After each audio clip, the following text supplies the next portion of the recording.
السلام علیکم ورحمۃ اللہ وبرکاتہ۔ الحمدللہ رب العالمین والصلاة والسلام علی اشرف الانبیاء والمرسلین محمد وعلی آلہ وصحبہ اجمعین وبعد۔ قال اللہ تعالی فی القرآن المجید والفرقان الحمید۔ اعوذ باللہ من الشیطان الرجیم، بسم اللہ الرحمن الرحیم۔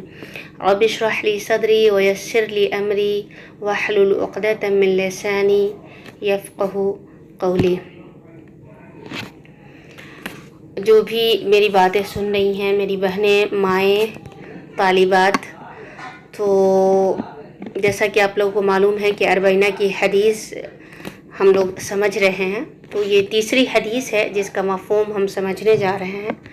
آپ تمام سے یہ ریکویسٹ ہے، گزارش ہے کہ آپ پوری حدیث کو سمجھیں، اس کا مفہوم سمجھیں، اور کہیں بھی کوئی اشکال ہے، کوئی پریشانی ہے جو سمجھ میں نہیں آتا ہے تو بلا جھجک پوچھ سکتی ہیں، مجھ سے رابطہ کر سکتی ہیں۔ تو شروع کرتے ہیں۔ عن ابی عبد الرحمن عبد اللہ بن عمر بن الخطاب رضی اللہ عنہما قال سمعت رسول اللہ صلی اللہ علیہ وسلم یقول بنی الاسلام علی خمس شہادت ان لا الہ الا اللہ وان محمدا عبدہ ورسولہ۔ ابو عبد الرحمن عبداللہ بن عمر بن خطاب رضی اللہ تعالی عنہما سے مروی ہے، انہوں نے کہا کہ میں نے نبی اکرم صلی اللہ علیہ وسلم کو یہ کہتے ہوئے سنا، بنی الاسلام علی خمس، کہ اسلام کی بنیاد 5 چیزوں پہ ہے۔ اسلام ٹکا ہوا ہے 5 چیزوں پہ، اسلام کے ارکان 5 چیزیں ہیں۔ تو پہلی چیز یا پہلا رکن، پہلا پلر جو نبی صلی اللہ علیہ وسلم نے قرار دیا وہ کیا ہے؟ شہادت اللہ الہ الا اللہ، اس بات کی گواہی دینا کہ اللہ کے علاوہ کوئی معبود برحق نہیں، وَأَنَّ مُحَمَّدًا عَبْدُهُ وَرَسُولُهُ، اور محمد صلی اللہ علیہ وسلم اللہ کے بندے اور رسول ہیں۔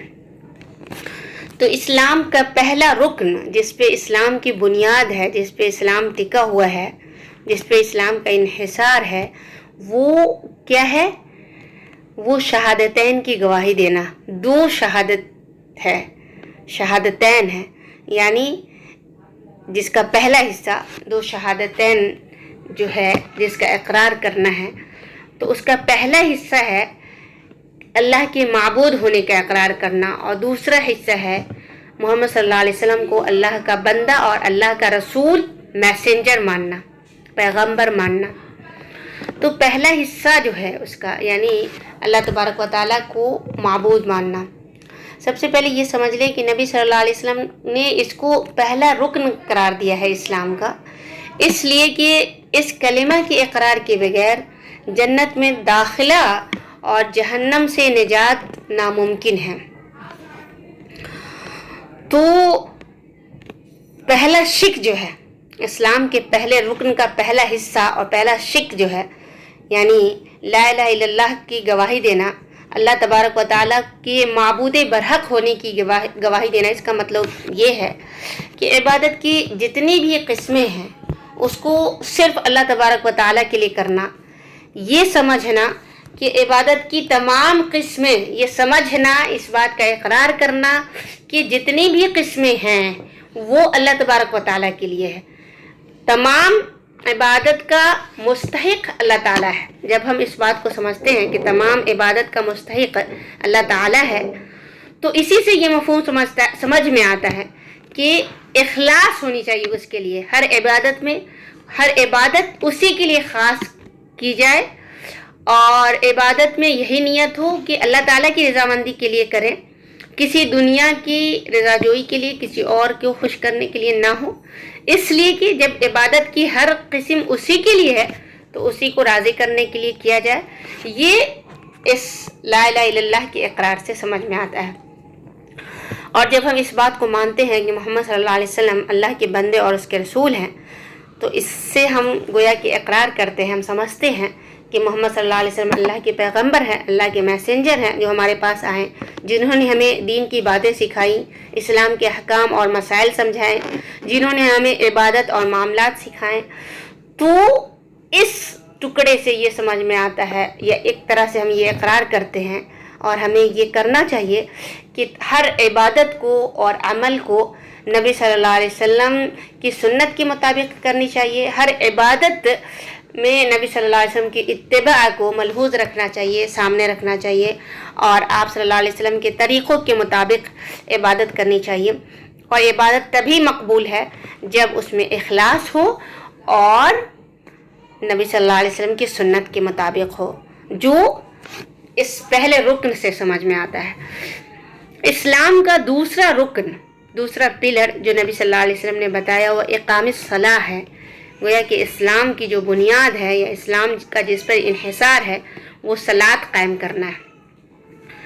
تو صلاۃ قائم کرنا کا کیا مطلب ہے کہ صلاۃ کو اس کے واجبات، اس کے شروط، اس کے ارکان، اس کے سنن کے ساتھ ادا کیا جائے، اور ان طریقوں کے ساتھ ادا کیا جائے جس کی طرف نبی صلی اللہ علیہ وسلم نے، اللہ کے رسول نے وضاحت کی ہے، اللہ کے رسول نے بتائی ہے، اور مداومت کے ساتھ، ہمیشہ تسلسل کے ساتھ عبادت کی جائے.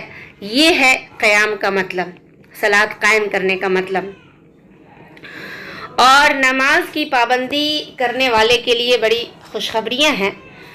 اور قیامت کے دن سب سے پہلے جو ہے نماز، صلاۃ کے بارے میں ہی حساب ہوگا.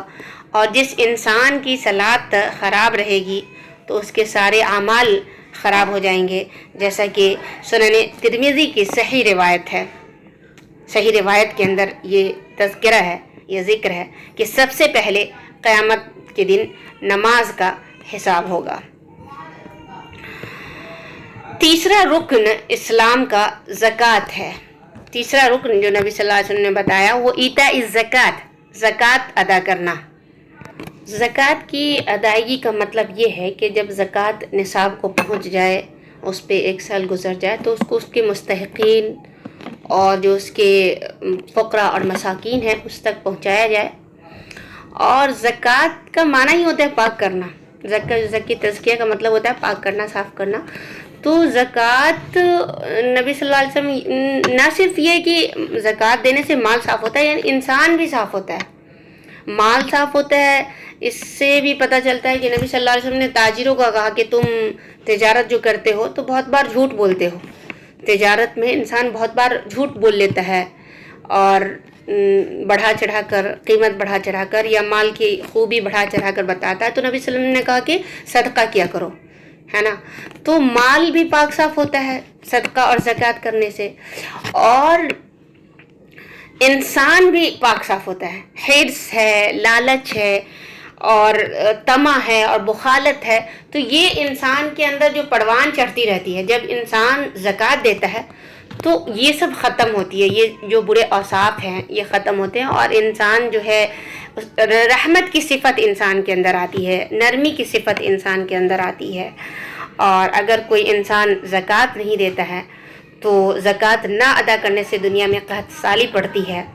اور بخاری کی روایت ہے کہ آخرت میں اس مال کی تختیہ بنا کر اسے آگ میں تپا کر زکوٰۃ نہ دینے والے کی پیشانی، پہلو اور پیٹھ کو داغا جائے گا.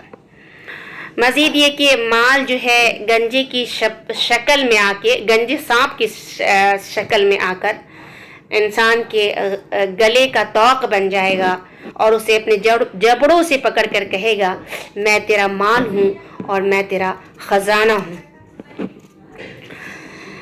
تو چوتھا رکن وہ حج البیت، چوتھا رکن جو نبی صلی اللہ علیہ وسلم نے اس حدیث میں بتایا ہے وہ بیت اللہ کا حج کرنا ہے. طاقت رکھنے پہ بیت اللہ کا حج کرنا ہے. حج کرنے کا مطلب یہ ہے کہ اللہ کی عبادت کی غرض سے حج کے مہینوں میں مکہ مکرمہ کا رخ کیا جائے. طواف کعبہ، صفا مروہ کے درمیان سعی، وقوف عرفہ، مزدلفہ منی میں شب گزاری، اسی طرح سے رمی جمرات ہے، حلق و تقصیر وغیرہ جیسی مخصوص عبادات کرنا، یہ حج ہے. اور ہر تندرست اور طاقت رکھنے والے پہ ایک بار زندگی میں حج کرنا فرض ہے. حج مقبول بہت بڑی سعادت ہے مسلمانوں کے لیے، اور بخاری اور مسلم کی روایت ہے کہ حج مقبول کا بدلہ جنت ہی ہے. اور بخاری مسلم میں ہی دوسری روایت ہے بخاری مسلم کی، نبی صلی اللہ علیہ وسلم نے ارشاد فرمایا کہ جس نے اس گھر کا حج کیا، نہ کوئی بیہودہ بات کی اور نہ کوئی برا کام کیا، تو وہ اپنے گناہوں سے اس دن کی طرح پاک ہو کر لوٹے گا جس دن اس کی ماں نے اس کو جنا تھا۔ پانچواں رکن جو نبی صلی اللہ علیہ وسلم نے اس حدیث میں اسلام کے بتائے وہ صوم رمضان کا روزہ رکھنا ہے۔ تو رمضان کے روزے رکھنے سے مراد یہ ہے کہ رمضان کے مہینے میں اللہ تعالیٰ کی عبادت کی غرض سے طلوع فجر سے لے کر غروب آفتاب تک کھانے پینے، جمع بلکہ روزے کو توڑنے والی تمام چیزوں سے انسان دور رہے، یہی روزہ سے مراد ہے۔